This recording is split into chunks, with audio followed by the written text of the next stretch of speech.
Some logical conclusions of the idea of evolution have had truly devastating results. And undoubtedly the most well-known is the Jewish Holocaust, the final solution carried out in Nazi Germany during World War II. Although many have not made the connection, Hitler had outlined his conclusion that social Darwinism was the basis for a successful Germany by as early as 1925 in Chapter 4 of his infamous book, Mein Kampf. The whole idea that a struggle for existence between the various races of man was at work and that the fairer Aryan race was the pinnacle of evolution was the intellectual scaffolding on which his entire ideology hung. Having personally read large portions of his work, I can confirm that Hitler was a fanatical Darwinist. But this isn't just my personal biased conclusion. All manner of Nazi literature and records of their communications has been confirmed as much many times over. Researcher Robert Clark concluded that Adolf Hitler was captivated by evolutionary teaching, probably since the time he was a boy. Evolutionary ideas, quite undisguised, lie at the basis of all that is worst in Mein Kampf and in his public speeches. Hitler reasoned that a higher race would always conquer a lower race. So the systematic destruction of millions of Jews was in essence simply survival of the fittest in action. Eliminating Jews and others, including dark-skinned and other lesser people, was not considered murder by the Nazis. These lesser people were deemed less human and unworthy of life, justifiably removed from the competition among the higher races. What many people aren't aware of is that Germany had already conducted a live test run of the genocide some 50 years earlier, all based on the same materialistic philosophy, in the African country of Namibia. Although well documented, this Holocaust before the Holocaust is rarely linked to Nazism and its connected ideology, scientific racism. The brute facts are that more than 80% of the Herero population and 50% of the Nama population of Namibia were killed by German soldiers between 1904 and 1908. But their persecution began much earlier in 1884, when Germany invaded the territory and founded the German Southwest Africa colony. The Herero genocide was a systematic campaign of racial extermination that included the use of concentration camps and medical experimentation, and is considered the first genocide of the 20th century. The details of the campaign are truly horrific. Surviving female prisoners were enslaved and forced to boil down their fellow tribespeople's decapitated skulls, some of whom were family and friends, and preparing them for so-called scientific study back in Germany in universities and museums.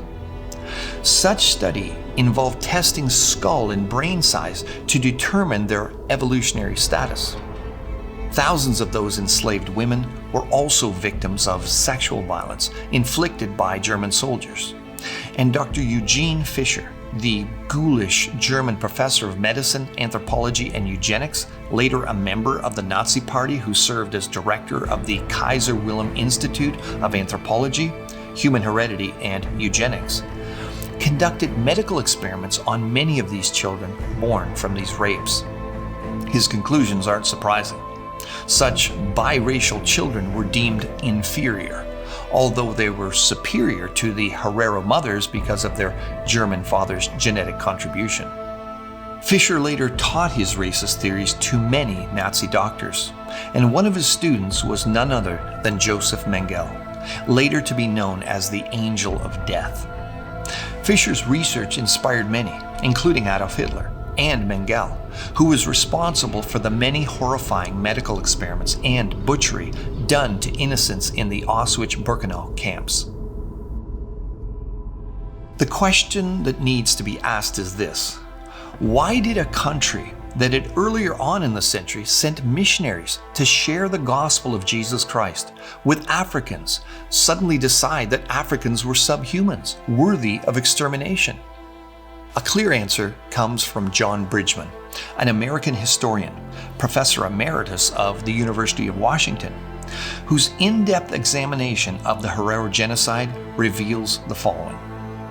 The average German looks down upon the natives as being about on the same level as the higher primates, baboon being their favorite term for the natives, and treats them like animals.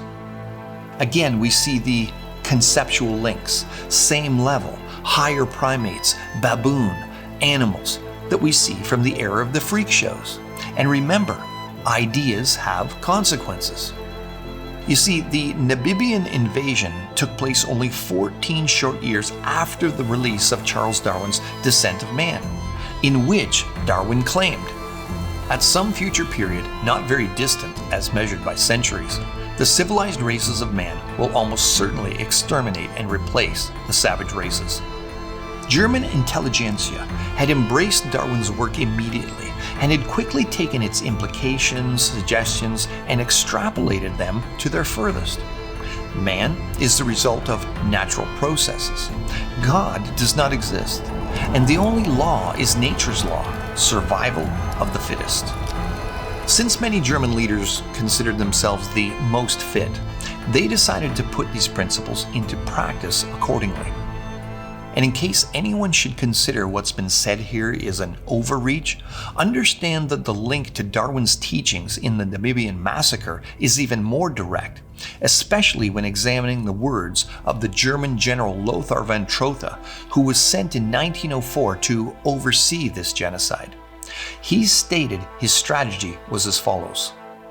At the outset, we cannot do without the natives, i.e., for hard labor, but they finally have to melt away. Where the climate allows the white man to work, philanthropic views cannot banish Darwin's law, survival of the fittest. There's no doubt that belief in Darwin's missing links led directly to belief in Darwin's law of survival of the fittest, which states that the strong eliminate the weak or less worthy of life. Such direct connections can be further seen in later Nazi propaganda films that were used to seed the minds of the German population against the less human status of the Jewish population. Search smoking gun proof Nazis were evolutionists on YouTube, and you'll find an example of such propaganda called Victims of the Past, which says, all weak living things will perish in nature. In the last few decades, mankind has sinned frightfully against the law of natural selection. We haven't just maintained life unworthy of life, we have even allowed it to multiply. The term natural selection had only appeared in 1859, attributed to Darwin. Yet in just a short time, many groups were coming to very specific conclusions to how this process should be directly applied to human populations under evolutionary assumptions. Remember the 1914 US textbook we previously quoted from, Civic Biology? Here's a few brief snippets of its writer's conclusions under 6 specific categories, the same conclusions which drove the eugenics movement. Evolution of man. Undoubtedly, there once lived upon the earth races of men who were much lower in their mental organization than the present inhabitants. The beginnings of civilization were long ago, but even today, the earth is not entirely civilized. The races of man.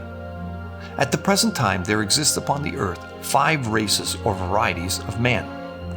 The highest type of all, the Caucasians, represented by the civilized white inhabitants of Europe and America. Improvement of man. If the stock of domesticated animals can be improved, is it not unfair to ask if the health and vigor of the future generations of men and women on the earth might not be improved by applying them to laws of selection? Eugenics. When people marry, there are certain things that the individual as well as the race should demand. Feeble-mindedness are handicaps which it is not only unfair but criminal to hand down to posterity. The science of being well-born is called eugenics. Parasitism and its cost to society. Hundreds of families such as those described above exist today, spreading disease, immorality, and crime to all parts of this country. They take from society, but they give nothing in return. They are true parasites. The remedy. If such people were lower animals, we would probably kill them off to prevent them from spreading. Humanity will not allow this, but we do have the remedy of separating the sexes in asylums or other places and in various ways preventing intermarriage and the possibilities of perpetuating such a low and degenerate race. Remedies of this sort have been tried successfully in Europe and are now meeting with some success in this country. If such people were lower animals is a key phrase here. It's what unlocked the genie of genocide that's caused untold misery and death around the world. All someone has to do in order to scientifically, intellectually, and ethically justify murder is to dehumanize a person to the status of a lower animal, and anything goes. Under that mindset, you can justify enslavement, rape, torture, and extermination of whatever target group that you deem unworthy of life. Just ask the abortionists, the serial killers of the day, who operate with impunity because of the declassification of millions of innocent babies as being falsely declared not truly human. And just like the story of evolution itself, it perseveres with absolutely no real scientific justification whatsoever.